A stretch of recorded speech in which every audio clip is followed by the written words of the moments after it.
Salam kasih Tuhan, kita berjumpa kembali di dalam renungan Sabat Sabda Bapa Surgawi. Hari ini kita akan merenungkan kebenaran firman Tuhan dari Injil Yohanes, pasalnya yang ke-12 ayat 1 sampai dengan ayat yang ke-8. Tapi kita hanya melihat ayat 1 sampai dengan ayat yang ketiga. Demikian firman Tuhan. 6 hari sebelum Paskah, Yesus datang ke Betania, tempat tinggal Lazarus yang dibangkitkan Yesus dari antara orang mati. Di situ diadakan perjamuan untuk dia, dan Maria melayani. Sedang salah seorang yang turut makan dengan Yesus adalah Lazarus. Maka Maria mengambil setengah kati minyak narwastu murni yang mahal harganya, lalu meminyaki kaki Yesus dan menyekanya dengan rambutnya, dan bau minyak semerbak di seluruh rumah itu. Saudara kasih Tuhan, tema firman Tuhan adalah untuk pagi ini, hidup yang diubah oleh Tuhan. Ini merupakan peristiwa satu minggu sebelum kematian Yesus, di mana Yesus berada di Betania, tempat tinggal Lazarus.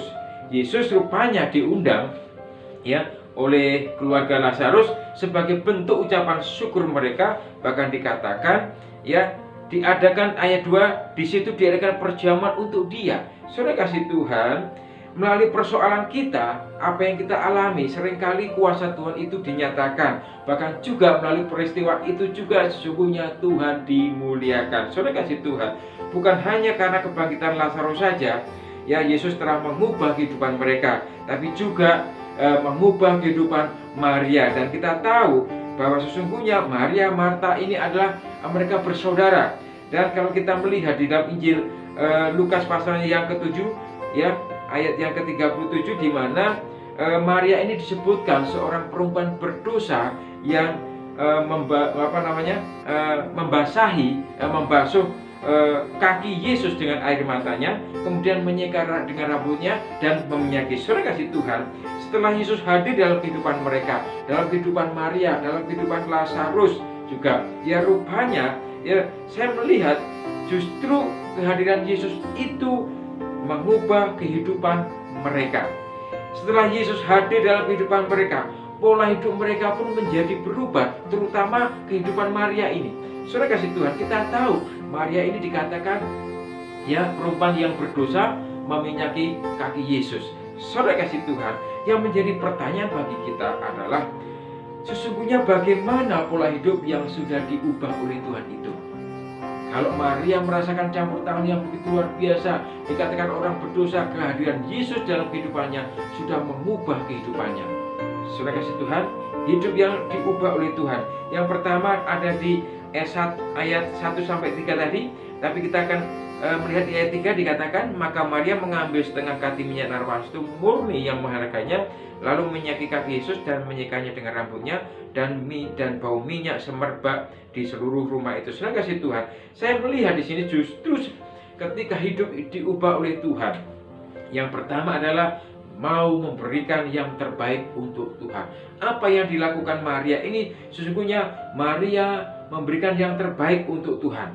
Saudara kasih Tuhan, di sisi lain ketika kita melihat di dalam tadi di Lukas pasal 7 tadi, di mana Yesus ini diurapi oleh perempuan dosa, di mana pada waktu itu Yesus hadir di salah satu rumah orang Yahudi, di mana Yesus diundang di situ. Rupanya tuan rumah ini tidak menyediakan air untuk membasuh kaki Yesus.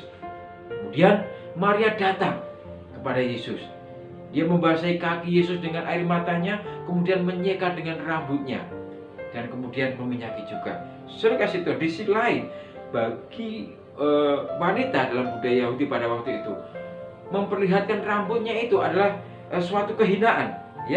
Saya melihat justru ketika Maria menangis di hadapan Yesus, membasahi dengan air matanya membasahi kaki Yesus dengan air matanya, kemudian menyeka dengan rambutnya. Justru sebaliknya, pada waktu itu Maria merendahkan diri di hadapan Tuhan, kemudian dia meminyaki.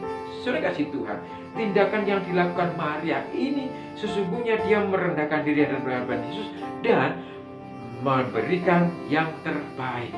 Apa yang dia punya diberikan kepada Yesus. Saudara kasih Tuhan, apa yang terbaik, apa yang kita miliki saat ini, mari kita berikan untuk Tuhan.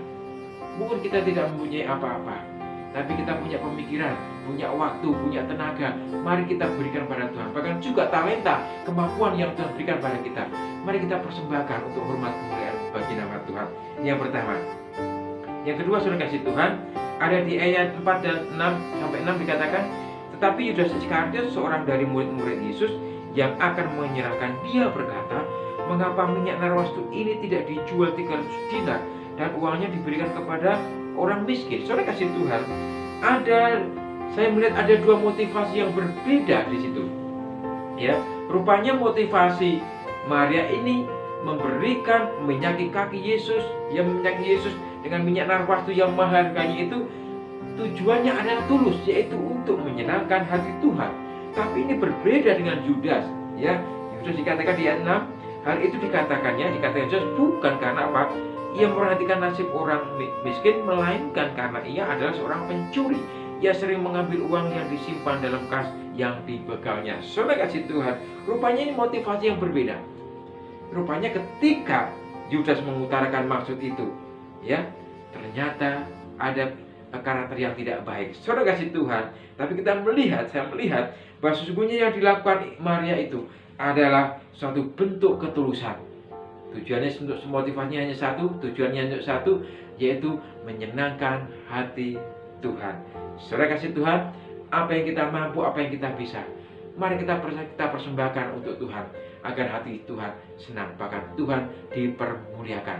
Saudara kasih Tuhan, yang ketiga ada di ayat ke-7 dikatakan, maka kata Yesus, biarkanlah dia melakukan hal ini mengingat hari penguburanku. Saudara kasih Tuhan, saya melihat ketika Yesus berkata seperti itu, ya, ini mendekati 1 minggu sebelum Yesus disalibkan, ya. Saya melihat selagi ada kesempatan, saya melihat ini berbicara masalah kesempatan. Yesus berkata tadi, biarkanlah ia melakukan hal ini mengingat hari penguburanku itu. Ya, saudara kasih Tuhan, di Injil Markus pasal 14 dikatakan Maria ini melakukan apa yang bisa. Ya, Maria melakukan dengan tulus pada saat yang tepat. Sebab apa? Mungkin besok dia tidak bisa bertemu dengan Yesus kembali. Makanya ketika ada kesempatan, Maria melakukan yang terbaik, memberikan yang terbaik untuk Tuhan, memberikan apa yang dia punya untuk Tuhan. Saudara kasih Tuhan, selagi ada kesempatan, selagi ada waktu, mari kita berikan yang terbaik untuk Tuhan. Ya, selagi ada waktu. Mungkin besok kita tidak bisa berbuat apa-apa. Ya, oleh sebab itu kasih Tuhan, maksud dari firman Tuhan ini, ya, terutama poin yang ketiga ini, selama masih ada waktu dan kesempatan, ya, marilah kita berikan yang terbaik, baik waktu, tenaga, pikiran, materi, bahkan juga kesempatan untuk melayani Tuhan. Marilah kita lakukan dengan sepenuh hati, dengan penuh ucapan syukur. Tujuan kita satu, hanya untuk memuliakan nama Tuhan, untuk menyenangkan hati Tuhan. Kesimpulannya hari ini adalah, hidup yang telah diubah oleh Tuhan berarti siap untuk memberikan yang terbaik. Hidup yang telah diubah oleh Tuhan berarti mau menyenangkan hati Tuhan. Hidup yang telah diubah oleh Tuhan berarti mempergunakan waktu untuk melayani Tuhan. Dulukan hati kita di hadapan Tuhan. Kami bersyukur Tuhan pada firman-Mu yang singkat pada hari ini. Hari ini kami boleh belajar dari dua karakter yang berbeda, di mana kami boleh belajar dari Maria yang begitu tulus mau memberikan yang terbaik apa yang dia punya kepada Tuhan. Terima kasih Bapa, jika hari ini Tuhan kami belum mampu ataupun belum bisa memberikan yang terbaik apa yang kami miliki, Tuhan mampukan kami agar senantiasa kami punya hati yang dengan tulus mau memberikan yang terbaik untuk Tuhan. Terima kasih Bapa, terima kasih Tuhan. Inilah doa dan harapan kami, dalam Kristus Yesus kami mengucap syukur dan berdoa. Amin. Saudara kasih Tuhan, kiranya kebenaran firman Tuhan ini memberkati kita semua. Selamat beraktivitas, kiranya Tuhan memberkati. Shalom saudara yang diberkati Tuhan. Alhamdulillah Bapak Ibu semua diberkati dengan kebenaran Tuhan melalui program Jabas. Bapak Ibu bisa like, subscribe maupun komen, dan juga bisa di share kepada saudara kita seiman agar